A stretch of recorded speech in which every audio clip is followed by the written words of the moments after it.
गांव के किनारे एक टूटी सी झोपड़ी में रामू और उसकी पत्नी सीता रहते थे। बहुत गरीब थे। रामू खेतों में मजदूरी करता था और सीता दूसरों के घर बर्तन मांजती थी। एक दिन दोनों को कोई काम नहीं मिला। दिन भर बिना कुछ खाए रात को दोनों खाली पेट सोने लगे। रामू, आज तो भूख से जान ही निकल जाएगी। कल का क्या होगा? कुछ न कुछ करना होगा सीता, अब और नहीं सहा जाता। थोड़ी देर बाद रामू को एक विचार आया। सीता, तू तो अच्छा खाना बनाती है ना, क्यों ना हम एक छोटा सा नाश्ते का ठेला शुरू करें। ठेला? हमारे पास पैसे कहाँ हैं? पुराना एक ठेला पड़ा है मेरे दोस्त के पास, उससे मांग लूंगा। थोड़े से पैसे हैं, उससे कुछ सामग्री खरीद लेंगे। सच में? पाव भाजी, डोसा, पूरी भाजी, ये सब बनाऊं? हाँ, और तुझे तो सब पसंद भी करते हैं। उनकी आंखों में भूख के बदले अब उम्मीद चमकने लगी थी। सुबह की ठंडी हवा गांव की गलियों में घूम रही थी। रामू और सीता ने रात भर ठीक से नींद नहीं ली, लेकिन आज उनके चेहरों पर थकान नहीं, उम्मीद थी। सीता, चलो, आज हमारा पहला दिन है। ठेला धो पोंछ कर तैयार कर लिया है। मैंने आटा गूंथ लिया है, आलू भी उबाल लिए हैं। पाव भाजी, डोसा, पूड़ी भाजी सब तैयार हो जाएगा। रामू पास के बाजार से थोड़े बर्तन और गैस सिलेंडर ले आया था। उन्होंने गांव की चौपाल के पास एक पेड़ के नीचे ठेला खड़ा किया। बगल में छोटी टंकी में पानी, एक स्टोव और सीता के हाथों का स्वाद। रामू, ये पाव भाजी की खुशबू देखो, कितनी बढ़िया आ रही है। खुशबू नहीं सीता, ये तो हमारी मेहनत की महक है। थोड़ी ही देर में एक किसान पास आया, थका हुआ और भूखा। अरे भैया, क्या बना रहे हो? बड़ी सुगंध आ रही है। भैया आइए, गरम गरम पाव भाजी खाइए, अभी अभी तैयार की है। बाप रे, इतना स्वाद तो शहर के होटल में भी नहीं मिलता। क्या नाम है आपके ठेले का? नाम तो अभी सोचा नहीं, पर आप रख दो। सीताराम नाश्ता ठेला कैसा रहेगा? बहुत बढ़िया, हमारे नाम से ही हमारी पहचान होगी। धीरे धीरे और लोग आने लगे। कोई डोसा मांगता, कोई इडली, कोई पूड़ी भाजी। सीता बिना थके सबको खिलाती रही। रामू प्लेटें धोता, पानी भरता और ऑर्डर लेता। शाम तक उनके पास छोटी सी कमाई थी, पर वो खुशी अनमोल थी। सीता देखो, आज पहली बार इतना कमाया और सबने हमारे खाने की तारीफ की। आज भूखे नहीं सोएंगे रामू, और कल और अच्छा बनाएंगे। उस दिन के सूरज ने एक नई शुरुआत की गवाही दी थी, मेहनत से जन्मी उम्मीद की शुरुआत।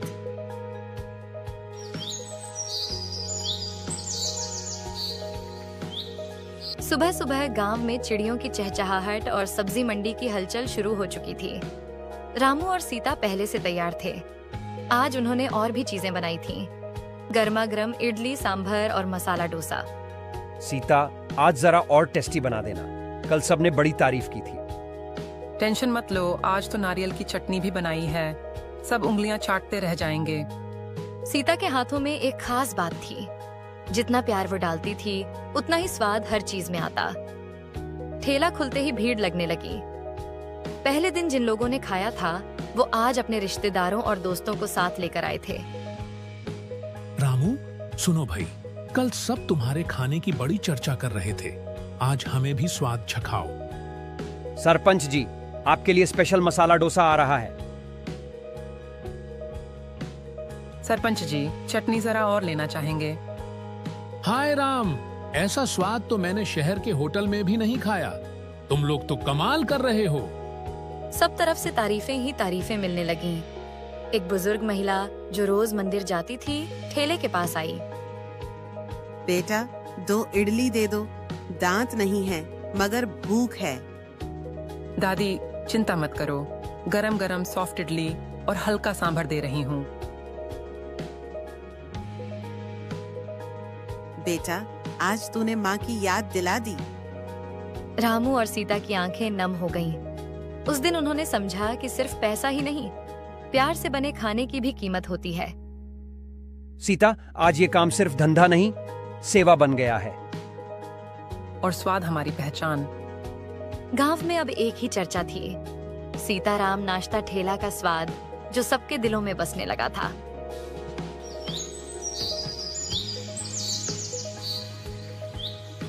तीसरे दिन का सूरज जैसे रामू और सीता के लिए खास चमक लेकर आया था। ठेले पर आज खास तैयारी थी। रामू ने रंग बिरंगे झंडे लगाए थे। आज सब कुछ समय पर तैयार है। पूड़ी भाजी, डोसा, इडली, चाय भी। आज के दिन से हमें उम्मीद है सीता। देखते हैं कितना मुनाफा होगा।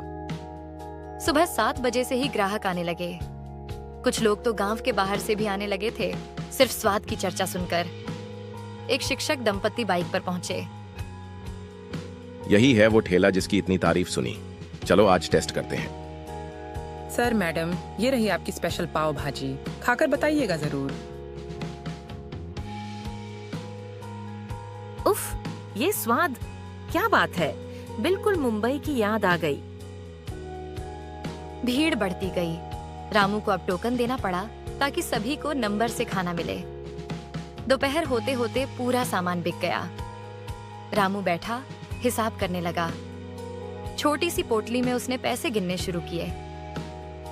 सीता देख, आज कुल मिलाकर 335 रुपए बचे हैं मुनाफे में। इतने पैसे हमने कभी एक दिन में नहीं कमाए थे।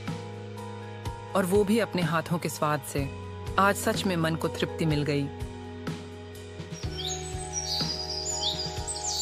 उस शाम दोनों ने पहली बार मिलकर एक कटोरी खीर बनाई, अपनी मेहनत की मिठास के रूप में। रामू, तूने जो सपना देखा था वो अब सच होने लगा है। और तूने जो स्वाद दिया उसने हमें गांव की पहचान बना दिया।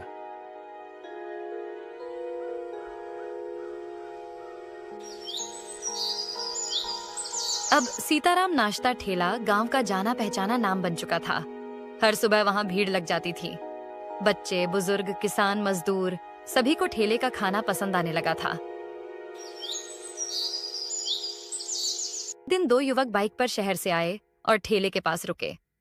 अरे यही है वो मशहूर ठेला, बहुत सुना था इसके बारे में। चल भाई, पहले पाव भाजी लेते हैं, फिर देखते हैं और क्या है। सीता ने मुस्कुराते हुए गरम गरम पाव भाजी और इडली परोसी। क्या स्वाद है, लेकिन भैया एक बात कहूं? हाँ हाँ, जरूर कहो भैया। आपके खाने में तो बहुत स्वाद है, लेकिन नॉनवेज कुछ नहीं है? कोई चिकन बिरयानी, तंदूरी? रामू और सीता थोड़े चौंक गए। उन्होंने कभी नॉनवेज बनाने का सोचा ही नहीं था। हमने अभी तक तो केवल शुद्ध शाकाहारी रखा है भैया। अगर नॉनवेज भी शुरू कर दो तो समझो पूरे गांव और आसपास के इलाके में आपका ही राज हो जाएगा। सीता, क्या हमें नॉनवेज शुरू करना चाहिए? लोग मांग तो रहे हैं। देख रामू, अगर हम साफ सुथरे ढंग से बनाएं और स्वाद से समझौता न करें तो क्यों नहीं।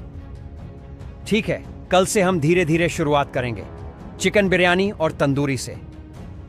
पर ध्यान रखना, हम सब्जी वाले व्यंजन भी वैसे ही बनाएंगे। सबका स्वाद अलग रहेगा। अगली सुबह सीता ने जल्दी उठकर खास तैयारी शुरू कर दी। आज पहली बार उसके हाथों से नॉनवेज बनने वाला था। रसोई से मसालों की सुगंध और भुने हुए प्याज की खुशबू आ रही थी। रामू, मसाला बिल्कुल वैसा ही बना है जैसा तू शहर से सीख कर आया था। बहुत बढ़िया। और देख, चिकन अच्छे से गलना चाहिए। बिरयानी में स्वाद तभी आएगा। जैसे ही लोगों को खबर लगी कि सीताराम ठेले पर नॉनवेज मिल रहा है, भीड़ उमड़ पड़ी। सबसे पहले वही 2 युवक फिर से आए जो सुझाव देकर गए थे। अरे वाह, आपने तो वाकई हमारी बात मान ली। चलो भाई, आज तो दावत हो गई। पहले हमारी स्पेशल बिरयानी खाइए, फिर बताइए कैसी बनी है।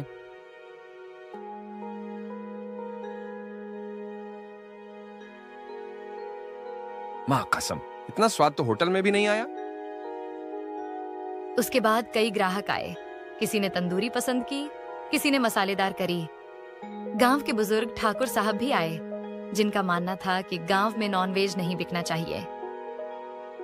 रामू, सुना है अब तुम मांस भी बेचने लगे हो? ठाकुर साहब, हमने शुद्धता और सफाई का पूरा ध्यान रखा है। जो नहीं खाना चाहता उसके लिए हमारी पुरानी सब्जी वाली थाली वैसे ही है। ठाकुर ने थोड़ी देर सोचा, फिर मुस्कुरा दिए। ठीक है, चलो एक बार देखता हूं क्या खास बात है इस बिरयानी में।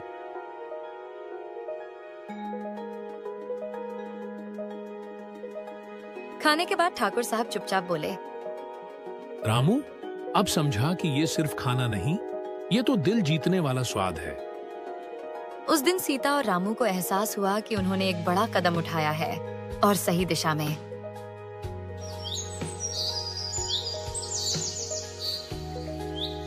सीताराम ठेला अब केवल ठेला नहीं रहा था, वो एक पहचान बन चुका था। ग्राहकों की संख्या दिन ब दिन बढ़ती जा रही थी। नाश्ते से लेकर दोपहर और शाम तक लोग स्वाद लेने आते थे।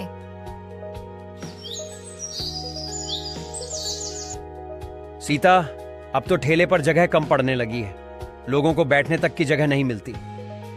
हाँ, कई बार ग्राहक खड़े खड़े खाते हैं और कुछ तो वापस लौट जाते हैं। कुछ करना होगा। रामू ने सोचा और फिर गांव के बाहर एक बड़ा पीपल का पेड़ याद आया, जिसके नीचे खाली जगह थी। वहां कभी कभार बैलगाड़ियां खड़ी होती थीं, लेकिन बाकी समय वो जगह खाली रहती थी। सीता, क्यों ना हम उस पेड़ के नीचे अपना ठेला शिफ्ट कर दें? वहां छाया भी है और जगह भी। बिल्कुल सही सोच है। वहाँ टेबल कुर्सियां भी रख सकते हैं, जैसे छोटा होटल।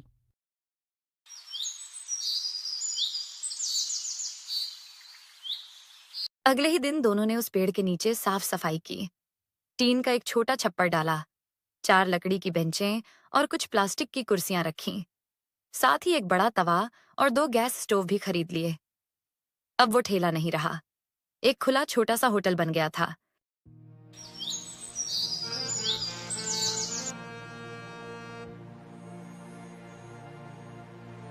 वाह रामू भैया, अब तो होटल जैसी सुविधा हो गई। बैठकर आराम से खाओ और स्वाद भी वही पुराना। इस पेड़ के नीचे तो खाने का मजा ही अलग है। गांव के बाहर से भी लोग आने लगे।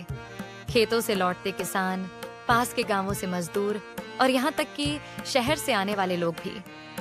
सबसे ज्यादा डिमांड थी उनकी मसालेदार बिरयानी और तंदूरी की। रामू, अब ये सिर्फ काम नहीं रहा, ये हमारा सपना बन गया है। और वो सपना अब पेड़ के नीचे साकार हो रहा है। सीताराम भोजनालय अब एक ठेले से बढ़कर गांव की शान बन चुका था। रामू और सीता अपने सपने की उड़ान में अब खुले आसमान में थे। गरीबी को पीछे छोड़कर, स्वाद और सच्चाई की राह पर चलकर उन्होंने अपनी दुनिया को खुद रचा था। और यही थी एक ठेले से शुरू हुई कहानी की स्वाद भरी शानदार उड़ान।